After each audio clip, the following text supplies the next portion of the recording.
Hi everyone, I'm Calvin Okulicz, and this is my 2020-2021 New Jersey Space Grant academic year internship research project, and this is on the improvement of finite element models using nanoCT scans of bones. So now we are looking at a more progressive approach to long-term space travel. We're seeing it become more of a reality with some private space travel occurring soon. But with this long-term space travel, we have a greater health and safety risk for the astronauts. And one of the risks that we see is a loss of bone density, which then reduces bone strength as well. Now, the best way to model this non-invasively is using CT images and scans.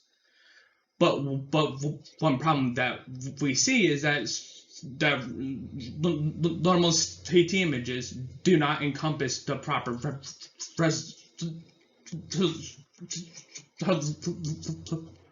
needed to properly analyze the bone.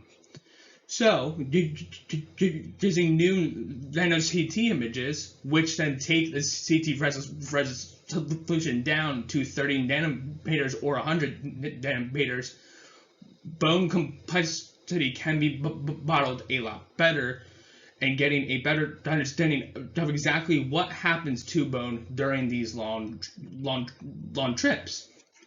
So, looking at this, we have nanoCT images as shown in Figure 1. So what we want to do is take cubes of this scan and find out a normalized material property of these cubes to be used in a finite element model. But this comes at a greater computational load and as well as longer time, as these models are very large due to its small size. So we took a few nanoCT images. Some were 30 nanometers in smallest resolution, and some were 800 nanometers.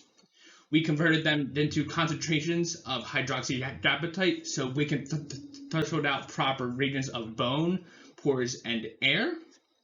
So using this, we have to know how we can take a cube and properly and then quickly run it through a micromechanical code in order to find its normalized material property to be used in this finite element model. So different sizes of these cubes were tested. We have 10 by 10 by 10 all the way up to 50 by 50 by 50. And the main issue we have is trying to understand where's the middleman for a quick model to run in finite element analysis, but also get its accuracy as high as possible. So what we discovered that looking at any smaller cube tends to run faster, given any normal Mac GMC or HFGMC. Both of these micromechanical systems were developed by NASA, and these will allow us to make simplified finite models for these loading situations. So we see here that all the smaller ones, even for a normal GMC code, which only looks at changes in material properties in one direction, this ran pretty fast for its use, taking around 20 minutes to run.